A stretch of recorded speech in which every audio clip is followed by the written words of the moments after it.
Salam jumpa kembali Bapak Ibu dan saudara-saudara.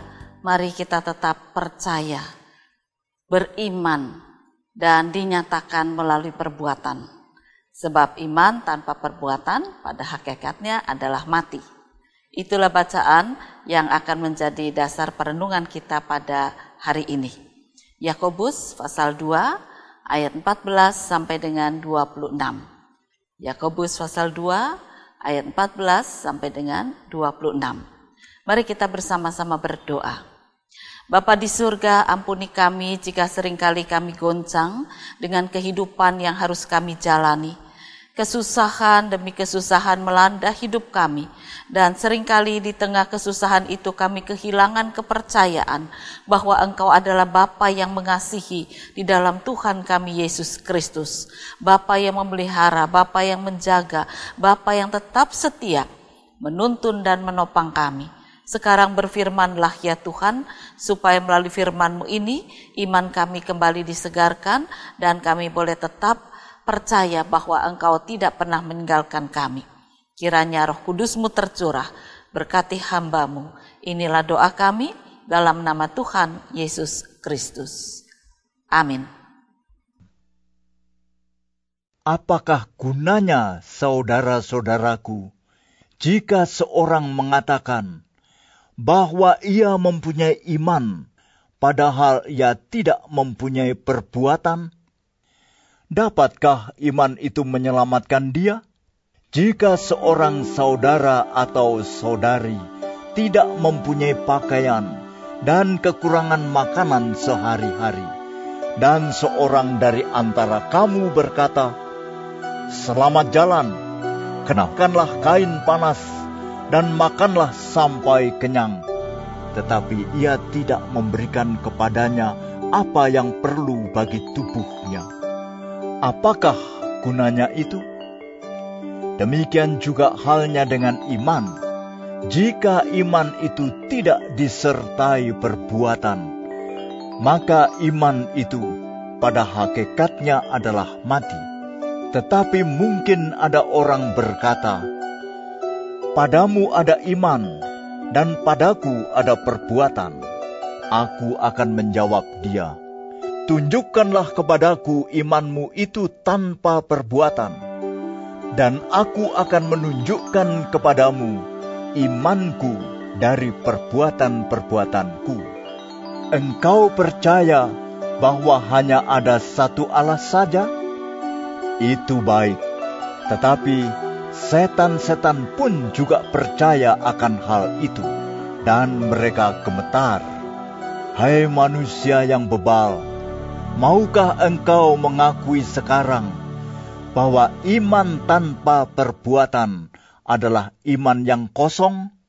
Bukankah Abraham bapa kita dibenarkan karena perbuatan-perbuatannya ketika ia mempersembahkan Ishak anaknya di atas mezbah? Kamu lihat bahwa iman bekerja sama dengan perbuatan-perbuatan, dan oleh perbuatan-perbuatan itu iman menjadi sempurna. Dengan jalan demikian, genaplah nas yang mengatakan, "Lalu percayalah Abraham kepada Allah, maka Allah memperhitungkan hal itu kepadanya sebagai kebenaran." Karena itu Abraham disebut sahabat Allah.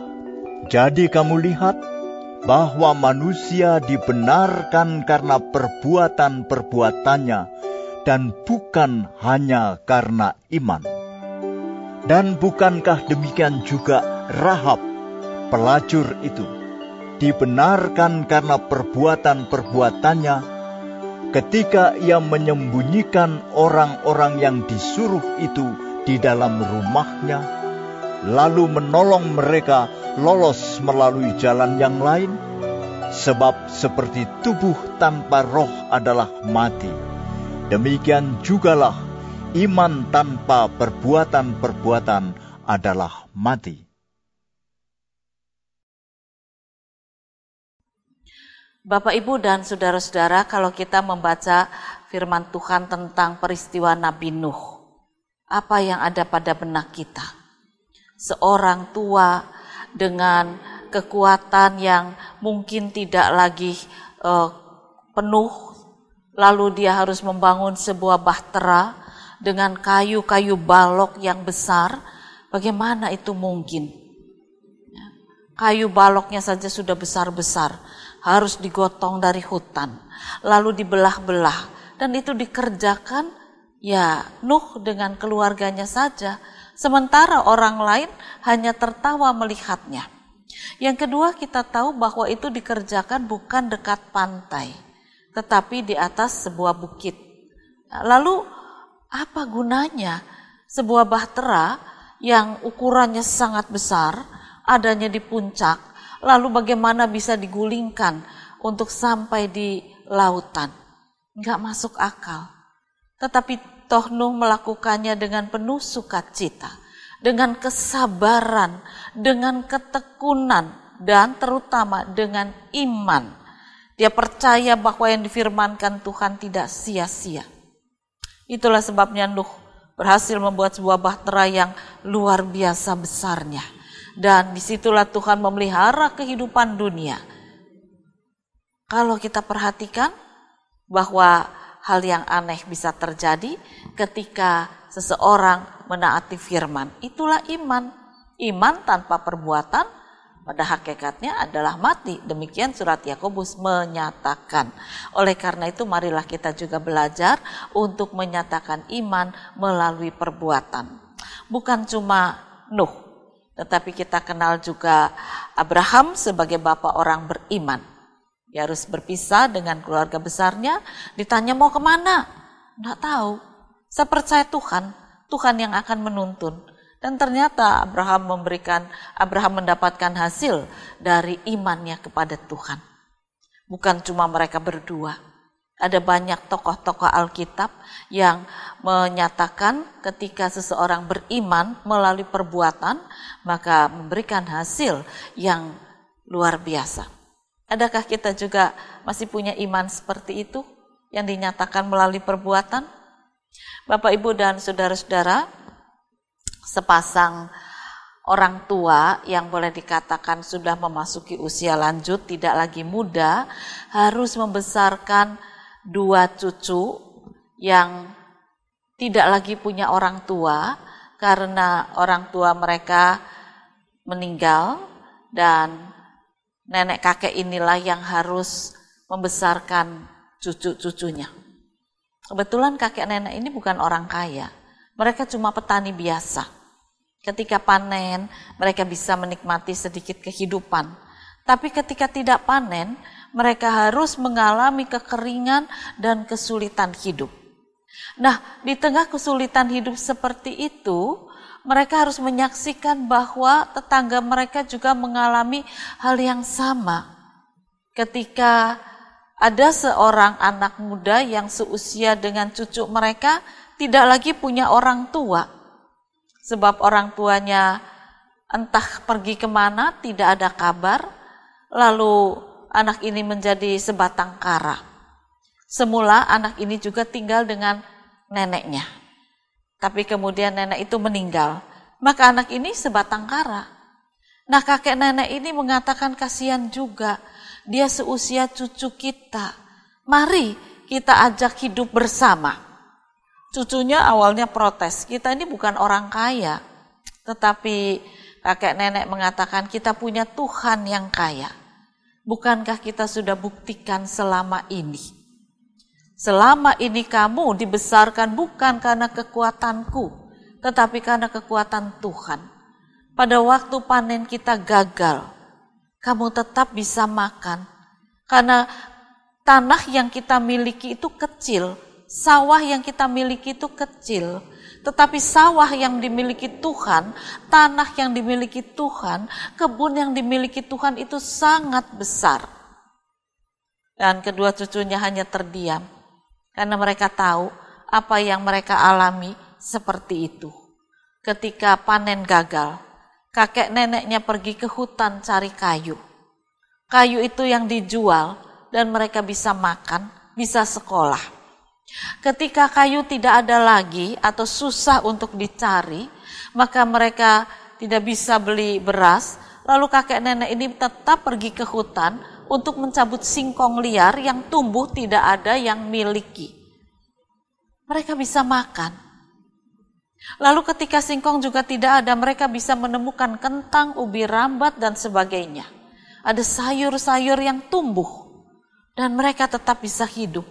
Itulah iman yang mengatakan kebun Tuhan lebih besar dari sawah kita. Sawah kita itu terbatas. Ketika panen kita bisa menikmati.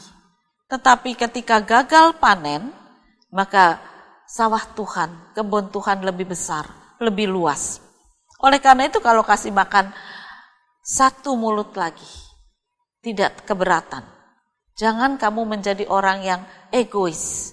Temanmu itu sebatang kara. Oleh karena itu mari kita hidup bersama. Itu yang menarik, saudara. Mereka punya iman yang mengatakan kebun Tuhan itu sangat luas.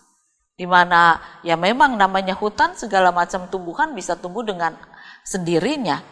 Ada pohon pepaya, mereka bisa jual dari hasil pepaya yang tidak ditanam. Ada pohon pisang yang tidak mereka tanam tetapi menghasilkan buah dan mereka bisa menjual itu. Maka dikatakan kebun Tuhan itu besar sekali. Dan perbuatan mereka itu luar biasa.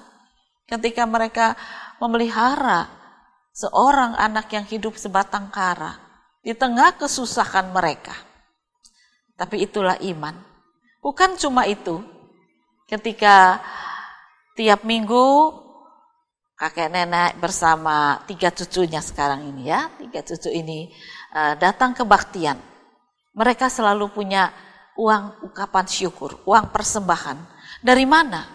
Kakek nenek itu selalu menyisihkan, selalu menabung, bukan untuk cari deposito, bukan untuk cari bunga bank. Tetapi mereka nabung hari lepas hari untuk bisa dipersembahkan bagi kemuliaan Tuhan. Anak-anak selalu kagum. Cucu-cucu itu selalu kagum. Bahwa tiap minggu mereka tidak perlu malu. Karena mereka juga bisa memberikan persembahan. Walaupun tidak ada yang tahu berapa jumlahnya. Tapi mereka bisa mengucap syukur. Rasanya tidak malu karena mereka ngantongi uang. Saudara-saudara, iman yang hidup di tengah suasana kehidupan yang susah mereka wujudkan. Mari sekarang kita juga belajar bahwa kehidupan kita belum pulih meskipun kita berharap virus ini bisa segera berakhir, tapi belum akan berakhir, entah kapan. Bahkan ahli medik mengatakan, wah ini tidak akan hilang, akan terus ada, tinggal kita jaga kesehatan. Lalu yang dinanti, apakah akan segera datang? Lalu apakah itu menjamin upaya manusia itu bagus? Tetapi juga kita harus tetap beriman kepada Tuhan kita.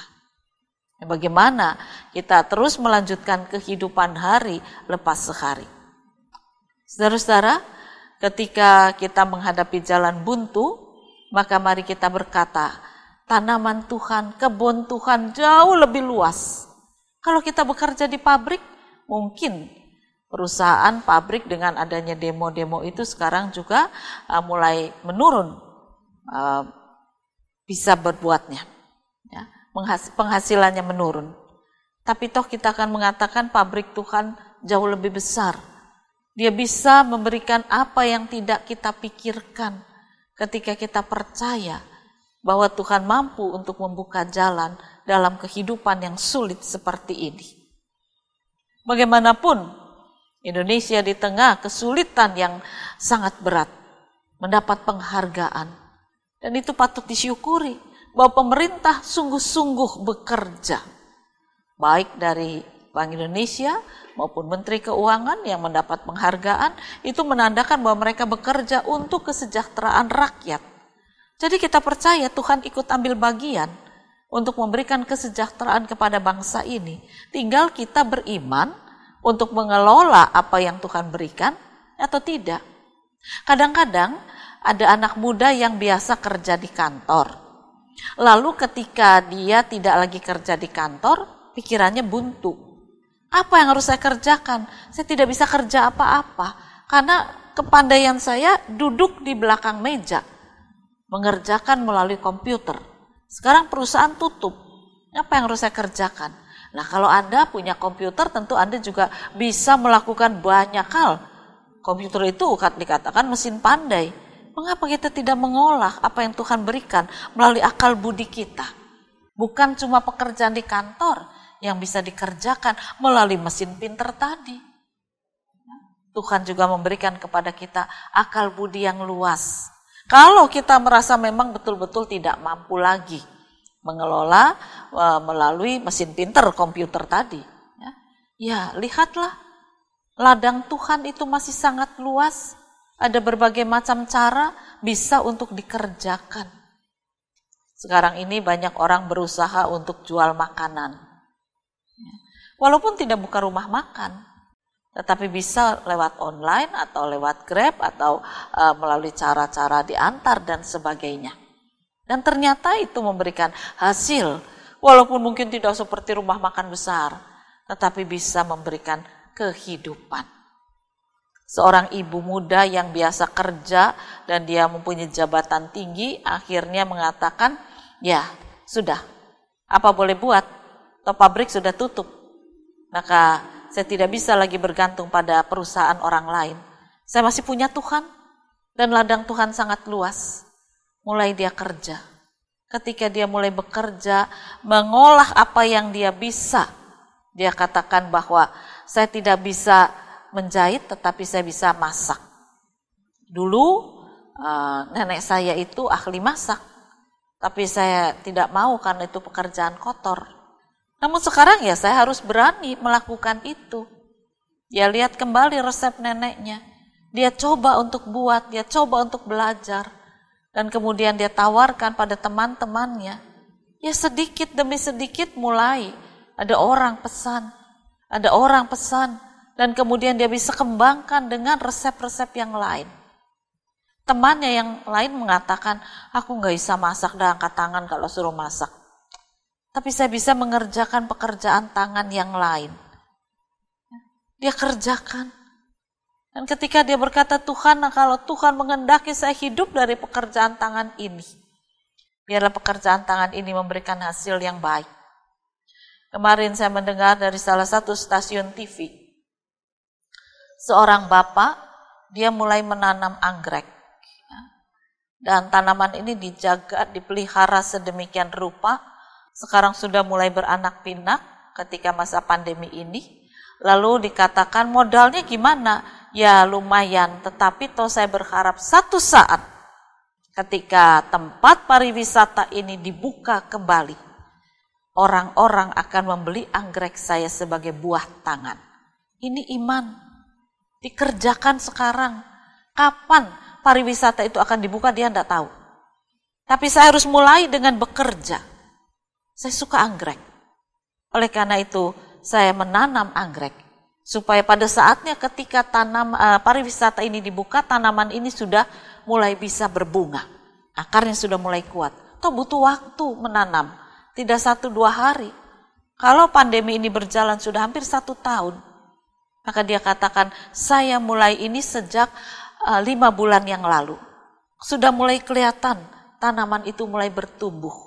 Dan kalau ini masih terus berjalan, pada saatnya ketika dia mulai berbunga, itulah hasil bunga yang saya dapatkan, penghasilan yang saya dapatkan, tabungan saya memberikan hasil. Ini orang yang beriman, saudara-saudara. Sungguh menarik sekali bahwa dia terus bekerja karena percaya satu saat pariwisata itu akan dibuka kembali. Nah, oleh karena itu kepada kita juga orang-orang yang mempunyai Tuhan yang hidup di dalam Yesus Kristus, mari kita lakukan iman kita itu melalui perbuatan. Entah dengan menolong seseorang, entah dengan bekerja, dengan pengharapan bahwa satu saat apa yang kita kerjakan memberikan hasil yang baik, tetapi tetap kita kerjakan walaupun mungkin hasilnya belum bisa kita lihat. Nuh itu berapa tahun kerja, baru kemudian dia lihat hasilnya. Kakek nenek yang membesarkan 3 cucunya ini, Dia katakan, satu saat saya akan menuai kebahagiaan, sebab cucu-cucu saya pasti akan diberkati oleh Tuhan. Satu demi satu mereka menyelesaikan kuliahnya dengan keringat, dengan berjuang. Dan hasilnya memberikan hasil yang baik. Nah, kalau kita minta sekarang jadi orang yang sukses, jadi orang kaya di tengah suasana seperti ini, itu namanya ya bukan orang beriman. Beriman di tengah kesusahan ini, lakukan saja. Maka satu saat akan memberikan hasil yang baik. Kalau kita belajar dari perusahaan-perusahaan besar, sejarah-sejarah perusahaan besar, mereka awali dari kecil. Lalu ditekuni, dikerjakan dengan baik sampai menjadi besar. Nah, sekarang tugas kita melakukan yang kecil. Tetapi kita punya pengharapan satu saat akan menjadi besar. Dan besar bukan karena kita, tetapi karena iman kita yang besar, ladang Tuhan yang besar. Kita hanya mempunyai kepala yang kecil, tetapi pemikiran Tuhan yang sangat besar memampukan kita menjalani kehidupan. Janganlah kita takut, imanilah. Iman tanpa perbuatan akan mati, tetapi iman yang dinyatakan melalui perbuatan akan bertumbuh, menyegarkan, dan pada saatnya memberikan hasil yang memberikan kebahagiaan. Selamat beriman. Tuhan memberkati firman-Nya. Amin. Mari kembali kita akan berdoa. Ya Tuhan, biarlah kami tetap percaya Engkau adalah Allah yang hidup di dalam Tuhan kami Yesus. Pakailah akal budi kami, pakailah tubuh kami untuk menjalankan pekerjaan, karena kami percaya dengan iman kami bekerja, maka Tuhanlah yang memberikan berkat sekarang dan di masa depan. Kami percaya pada saatnya apa yang kami kerjakan akan kami tuai dalam sukacita, karena Engkau bersama dengan kami. Inilah kerinduan kami dalam nama Tuhan Yesus Kristus. Amin.